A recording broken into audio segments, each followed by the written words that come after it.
Hello, and welcome back to another vlog. And as you can see, I have a special guest with me. This is my sister. This is Emma. Emma, this is the vlog people. Howdy. And I brought her on because I thought she would be a good... I know I did this in a writing blog.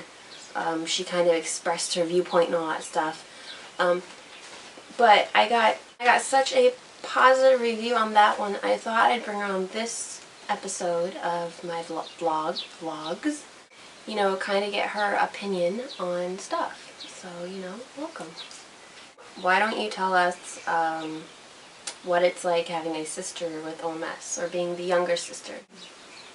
Sometimes it doesn't feel like I'm the younger sister, but, well, when I was little, I guess, I kind of noticed it more because it was worse than it is now, but...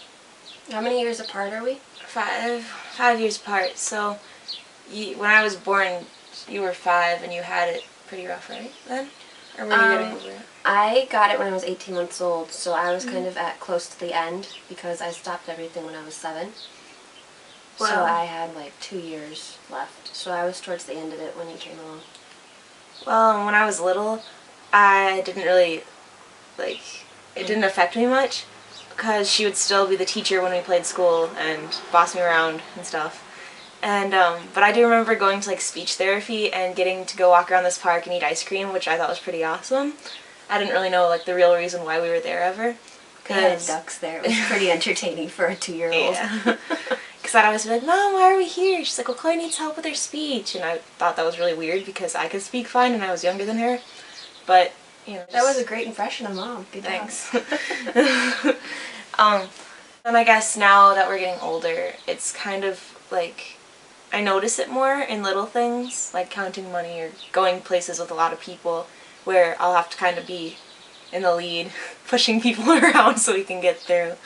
But does that bother you when I make you do that? When I'm there and we're shopping and you have to be the one to lead and I have to follow? Is that kind of a weird thing for you to do because you're younger than me?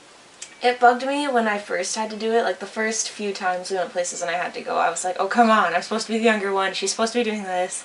But now it doesn't really bug me anymore because it's just kind of how it goes.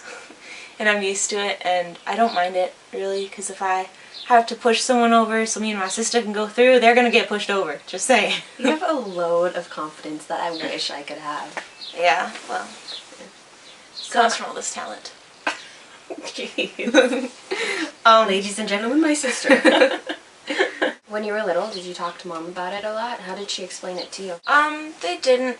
I would ask them about it whenever we'd go to your IEP meetings for school, because I'd be like, well, I don't have these meetings with my teacher. That's what I always thought. I was like, well, I don't have to do this. Why does Chloe? But they didn't really explain it in depth. They just kind of said, well, she has this condition that affects her brain, so, you know, she can't do things as well as other people. Do you wish they explained it to you in depth, or did you kind of like how they explained it more on your level than a more advanced level? Well, one time Dad did try to explain it more advanced, and I didn't understand it at all. How old were you then? I was probably middle school, I think. Yeah. But it was the big words like neuroblastoma and stuff. I had no idea what they were. So I was glad that they explained it on little scale, and they waited for me to ask when I wanted it to be the big words and actually know about it. They waited for me to ask about it, which I think. Do you find yourself more protective then because you know more about it? Protective of you? Just protective of other people who have disabilities and stuff. Yeah, I think I am, because if someone in my school or in my grade has a disability, I'm more likely to help them than push them away. Or be like, oh, they're weird, why would I want to say hi to them? Because you learned about it early on. Yeah, and yes. Interesting. There was one girl in 5th grade who had disabilities, and I hung out with her a lot and helped her, and she was really nice. So are there things about me that bug you because of my OMS? Little things? I don't think so. I mean, things bug me a lot, just little random things, and I think things bug everyone, but there's nothing specific really that bugs me about your OMS, because if it does bug me, even if for 1 minute, then at the next minute I'll be like, well, she can't help it, or she's still learning on how to figure it out. Like, if you have a hard time letting things go, for example, I know it's because that's kind of how your brain is wired. Right. So I can't, like... Do you find it weird do your friends ask a lot of questions? Do you find it weird explaining to your friends? Is that like, does that embarrass you, or is that kind of like, you don't really care, you just explain it? I don't really mind, I just kind of explain it, but it helped this year when I did my speech on it, because a lot of my friends always would ask, like, so wait, what does she have again? She has something? Like, your sister is, like, normal, what? And they'd get all confused, but this year when I did a speech in English class... You keep in mind, the reason she's acting all weird with her friends is because she has a very unique posse. We kind of have every range of people in the posse. Yeah. Her posse is not a clique posse, it's every clique put in one posse, pretty much. Yeah. You have the popular, the nerds, the geeks. Yeah. You have all of them in her group. It's pretty cute. Yeah, so when I did my speech in English class this year on it, then they all kind of understood more, oh, okay, that's what it is. So that helped. I mean, obviously not all my friends were in my English class, but the other ones just kind of, they ask and I'll answer, but... Yeah. Are you worried about later on in life when we both grow up? No, I mean, once I was, but now that I know the big real world, I don't think we'll have problems, because... I mean, we'll always be there for each other, and hopefully someday we'll have someone else who will be there for us. So I think we're pretty good in that department. Do you think OMS has made us closer? Probably. Yeah. But then again, I don't know, because how would you act if you didn't have it, you know? Right. You could have been a really little snobby kid, Butthead. and I could have really not liked you when we grew up, but I don't know. I'd say it probably has overall. I think we've kind of gotten closer after we moved to Wisconsin, definitely, too, because we only knew each other at that point. Yeah. Well, plus, like, as you get older, you get closer anyway, I think. So, when I was little, when we lived in California, we didn't have deep conversations about life when you're 5. Well, yeah, what do you know when you're 5? The world is a big universe. Well, aside from this, you know, have you gotten those, like, emails where it's like, this is what all the little kids think of love, and they say stuff? Yeah. Those are really cute. Sometimes they're deep. Oh, very deep, yeah.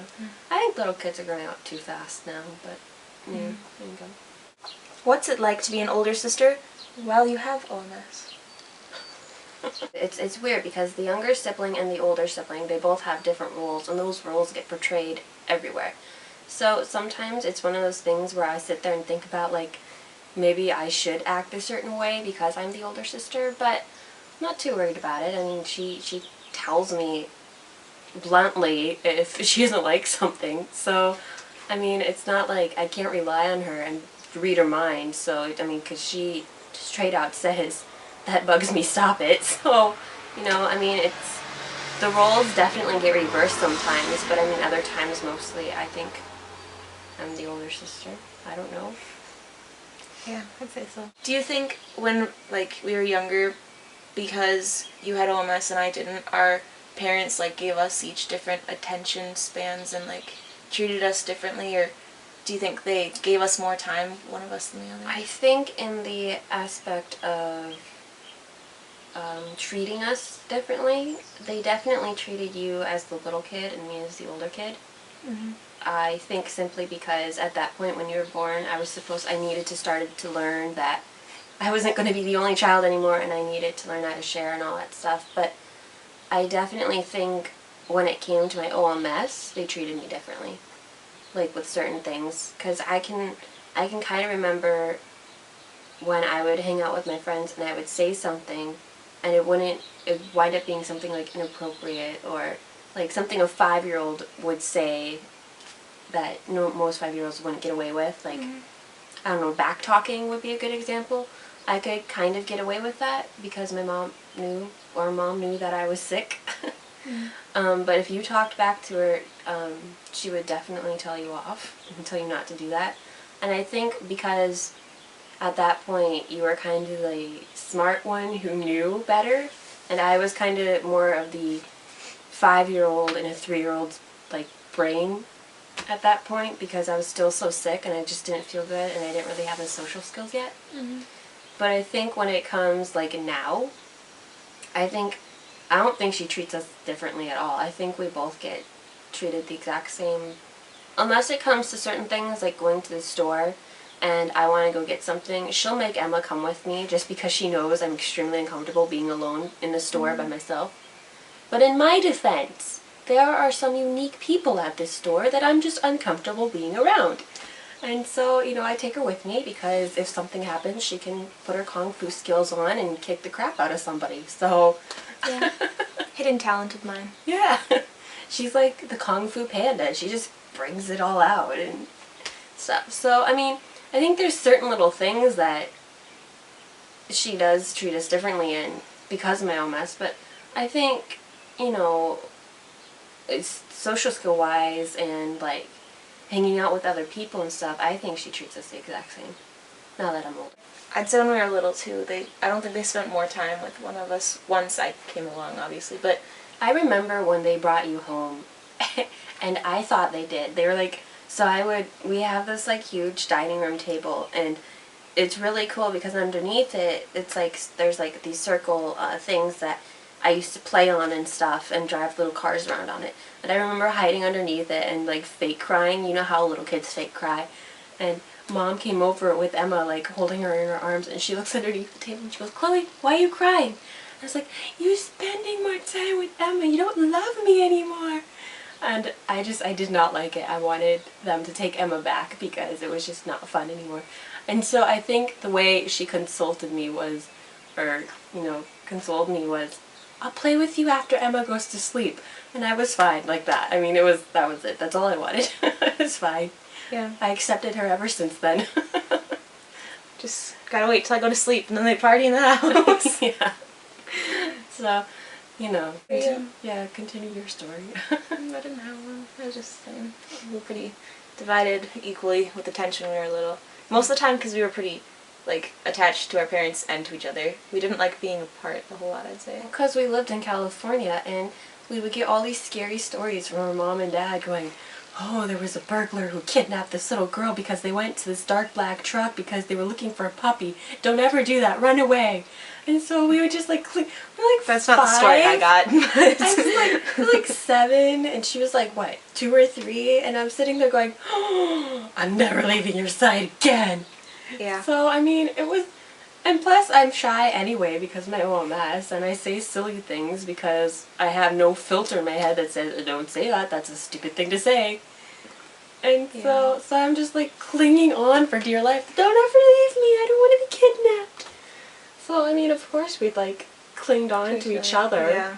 Because if one of us is going to get kidnapped, well, the other one has to go with. Yeah. Otherwise we'd be bored. We'd obviously be bored. I think we're pretty close now. Mm-hmm. We definitely have our moments, though. That's what we get. A lot of people who come over are like, "Do you guys ever fight?"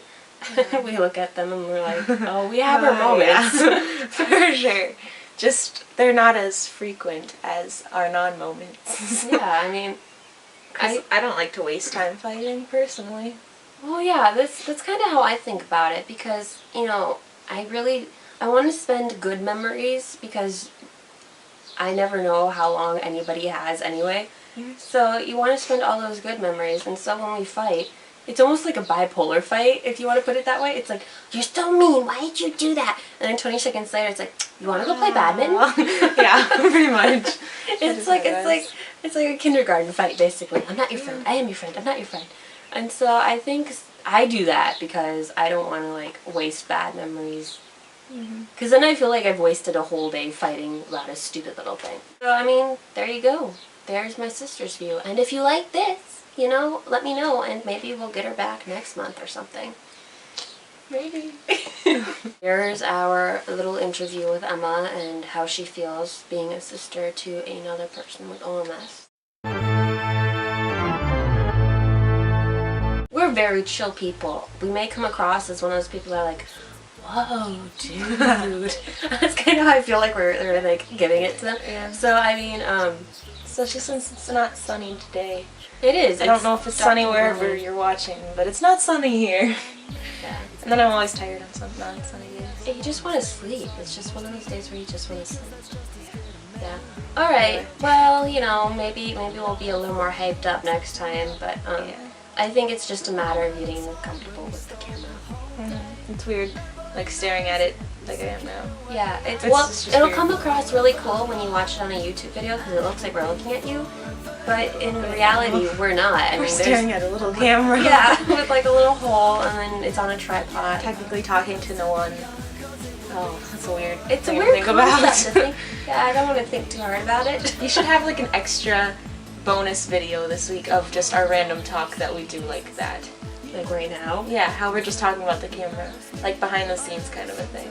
Yeah, I might just like this. A lot of this is not relevant to the question. All my videos, some of my, there's like 50% of my videos are not relevant to all mess.